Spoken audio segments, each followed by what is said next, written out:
బ్రహ్మాండంగా మాట్లాడారండి. First time విన్నాను స్పీచ్. బ్రహ్మాండంగా మాట్లాడారు ఎంపీ గారు. నిజంగా నిజంగా ఆర్టిఫిల్ చెప్తున్నాను నేను, చాలా బాగా మాట్లాడారు. అమెరికాలో ఉండి కూడా తెలుగు మీద అంత అభిమానంతో మాట్లాడారంటే నిజంగా మీ అందరికీ కూడా ధన్యవాదాలు చెప్పాల్సిన అవసరం ఉంది సార్. ముఖ్యంగా సార్, మన పిల్లలు తెలుగు కాకుండా వేరే భాషలో మాట్లాడే అవకాశం ఏంటి సార్? దీంట్లో తప్పేవారు సార్? తల్లిదండ్రులు కూడా బాధ్యత తీసుకోవాలండి. మీరు ఏమనుకుంటారంటే మమ్మీ డాడీ అంటే అబ్బా మా అబ్బాయి ఇంగ్లీష్లో మాట్లాడుతున్నారు అనుకుంటున్నారు మీరు. మమ్మీ డాడీ అండి, అమ్మ నాన్న, ఆ పదంలో ఎంత మాధుర్యం ఉందండి, ఎంత ప్రేమ ఉందండి. బయట మాట్లాడమనండి, ఇంట్లో కూడా మమ్మీ డాడీ లేటండి. తల్లిదండ్రులు కూడా మనం చేస్తున్నాను. నాకు ఒక మనవడు ఉన్నాడు, నాకు ఆడికి 4 సంవత్సరాలు మొన్న వచ్చాయి. 4 సంవత్సరాలు హైదరాబాద్ ఉంటాడు. ఒకసారి వెళ్తే గ్రాండ్ ఫాదర్ కూడా కాదు, గ్రాండ్ ఫా అంటున్నాడు ఆడు. నేను అన్నాను, పిలిచి నీతో మాట్లాడను అంటే ఏమన్నాడు, నువ్వు తాతయ్య అని పిలిస్తే మాట్లాడనని చెప్పాను. అక్కడి నుంచి తాతయ్య గారు బాగున్నారా అంటున్నాడు. అంటే మీరు ఆ పరిస్థితిలో ఇది చెప్పలేకపోతున్నారు. చాలామంది సంతోషిస్తున్నారండి, సంతోషిస్తున్నారు. గ్రాండ్ ఫా అంటాడు ఇంత కుర్రోడు. ఇందాక మాట్లాడారు మన ఎంపీ గారు. చిన్నప్పుడు మా పెద్దవాళ్ళు మా చిన్నప్పుడు చూసేవాడిని నేను. చందమామ రావే జాబిల్లి రావా అని చెప్పి భోజనం పెట్టేవారు, తినిపించేవారు పిల్లలకి.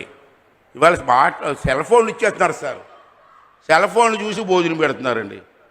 ఇక ప్రేమే ఉంటుందండి. ఎత్తుకొని అడుగు మీద కూర్చోబెట్టుకొని అలా తిరుగుతూ చందమామ రావాలని భోజనం పెడితే ఆ పిల్లవాడు ఎంత ఆనందిస్తాడండి. ఎలా పెడతాడండి? సెల్ ఫోన్ ఇస్తారా సార్? ఇంకో విషయం చెప్తాను సార్, ఏమనుకోండి సార్. మరి నాకు కూడా పరిస్థితి ఉంది అనుకుంటున్నాను నేను. భోజనం వండమంటే సెల్ ఫోన్ చూసి భోజనం వండుతున్నారు సార్. పూర్వం మా పెద్దలు కారం ఎంత వేయాలో, నూనె ఎంత వేయాలో, ఉప్పు ఎంత వేయాలో చూడకుండా వేసేవారు. ఇవాళ సెల్ ఫోన్లు పెట్టుకొని కారం ఎంత వేయాలో, నూనె ఎంత వేయాలో, ఉప్పు ఎంత వేయాలో అని చెప్పి భోజనాలు వంటే పరిస్థితి వచ్చింది సార్. తెలిసిపోతుంది ఒక వంట, మా అమ్మ వంట ఈ వంటకి తేడా తెలుస్తుంది, కానీ మాట్లాడలేకపోతున్నాం సార్ ఇంట్లో. మా పరిస్థితి అలాగ ఉంది. మీరు ఆడవాళ్ళకి ఫుల్ పవర్ ఇచ్చారు, మరి మేము మాట్లాడలేకపోతున్నాం. అది పరిస్థితి మాకు ఉంది సార్. మరి ఈవేళ దేంట్లో ముఖ్యమైన విషయాలు సార్ నేను గమనించినవి సార్, మనకి మన రాష్ట్రంలో ప్రాచీన కళలు ఉన్నాయి సార్. మన రాష్ట్రంలో చాలా గ్రామాల్లో సంక్రాంతి కానీ, శ్రీరామనవమి కానీ, ఉగాది కానీ చేయడం లేదు, మానేశారు సార్. నేను అబ్జర్వ్ చేస్తున్నాను సార్. మనకు సుమారు 14,000 పంచాయతీలు ఉంటే మొన్న శ్రీరామనవమికి నేను ఎంక్వైరీ చేస్తే 60% గ్రామాల్లో మాత్రమే శ్రీరామనవమి చేశారు. మన పండగ మనం చేసుకోవండి, ఉగాది కూడా చేసుకోవండి. ఉగాది మనకు సంవత్సరాదండి, తెలుగువాడి సంవత్సరాదండి. ఉగాది ఎవరు పట్టించుకోవట్లేదు గ్రామాల్లో. మనందరం కూడా చెయ్యకపోతే సంస్కృతి ఏమైపోతుందండి. మనం 31st నైట్కి తెల్లవారులు పండగ చేసుకున్నారు మనం, కానీ సంక్రాంతికి మాత్రం ఏం పట్టించుకోవట్లేదు. దయించి మీ అందరినీ కోరుకుంటున్నాను సార్, మన ప్రభుత్వం కూడా డైరెక్షన్ ఇచ్చి మన పండగలు కాపాడమని చెప్తున్నాను సార్. రెండోది సార్, మన రాష్ట్రంలో చిన్నప్పటి నుంచి మాకు చదువుకున్న చూస్తున్నాను, నాటకాలు, పద్య నాటకాలు ఉన్నాయి సార్. దాంట్లో రామాంజనేయ యుద్ధం, సత్యహరిశ్చంద్ర నాటకం, శ్రీకృష్ణ రాయబారం. అప్పుడు పద్యాలు పాడుతూ ఉంటే స్టేజ్ మీద జనం ఆహా ఓహో అనేవారు. ఈవేళ ఎక్కడ కనపడలేదు సార్, ఎక్కడా కనపడలేదు సార్. డ్యాన్స్ బేబీ డ్యాన్సులు ఇవే కనపడుతున్నాయి, ఈ పద్యాలు నాటకాలు కనపడలేదు సార్. దాన్ని మళ్ళీ మీరు జీవం పోయవలసిన అవసరం ఉంది.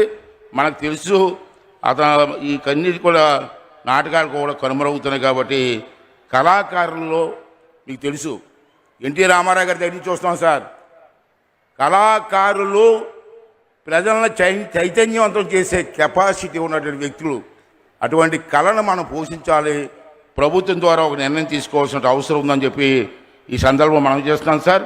అలాగే ప్రతి స్కూల్లో ప్రభుత్వ స్కూలే కాదు, ప్రైవేట్ స్కూల్లో కాన్వెంట్లో కూడా కంపల్సరిగా తెలుగు ఉండి తీరాలని చెప్పి ప్రభుత్వం ఒక నిర్ణయం ఆలోచించి తీసుకోవాల్సిన అవసరం ఉందని చెప్పి ఈ సందర్భంలో జరుగుతున్నారు. రెండోది మూడోది ఏంటంటే ప్రతి స్కూల్లో కూడా క్రీడలు, పూర్వం హై స్కూల్లో పెద్ద గ్రౌండ్లు ఉన్నాయి సార్, ఇప్పటికీ గ్రౌండ్లు ఉన్నాయి. క్రీడలు, యోగా, ఎన్సిసి, అదేవిధంగా రెడ్ క్రాస్ అనే సంస్థలు ఉన్నాయి.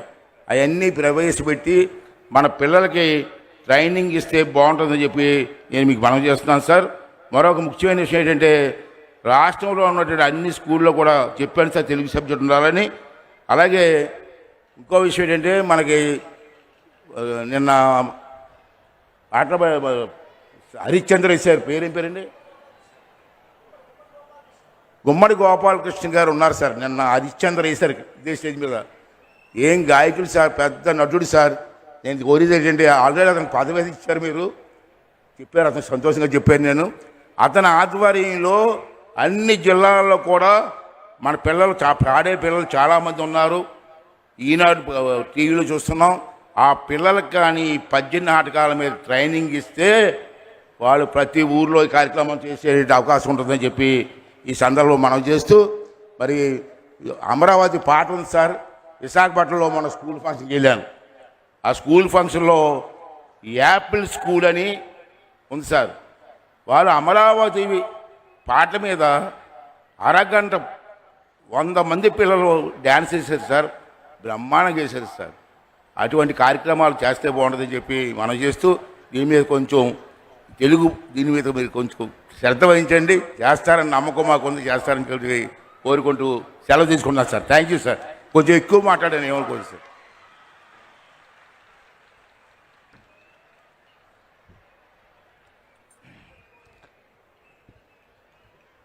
అయ్యన్న పాత్రుడు గారు చాలా విషయాలు గుర్తు చేశారు. ఈ ప్రాంగణంలో ముఖ్యమంత్రి గారి దృష్టికి తీసుకొస్తున్న ఈ ప్రాంగణంలో సార్ తూర్పు భాగవతం, వరంగల్ నుంచి చిందు భాగవతం, తోలుబొమ్మలాట, బొమ్మలాట, హరికథ, బుర్రకథ, పౌరాణిక నాటకాలు అన్నీ కూడా ఇక్కడ ప్రదర్శనలు జరిగాయి సార్. మీ దృష్టికి తీసుకొస్తున్నాను సార్. సుమారుగా ఈ 3 రోజులు 25,000 మంది విద్యార్థులు తెలుగు భాషా వైభవం మీద సాంస్కృతిక కార్యక్రమాలు చేశారు సార్. ఇది ఒక పెద్ద సంచలనం సార్. ఇది నిన్న ఢిల్లీ పబ్లిక్ స్కూల్ పిల్లలు తెలుగు రాష్ట్రాల్లో ఉన్న 47 దేవాలయాల పైన రసరాజు గారు రాసినటువంటి క్షేత్రదర్శిని అనేటువంటి డ్యాన్స్ బ్యాలే నృత్య రూపకం అద్భుతం అద్భుతం అద్భుతం సార్. నా కోరిక ఏమిటంటే ఎప్పుడన్నా మీరు దయవుంచి మీరు మా భువనేశ్వరమ్మ గారు శాసనసభ్యులు ఫ్యామిలీస్తో దయవుంచి కుటుంబాలతో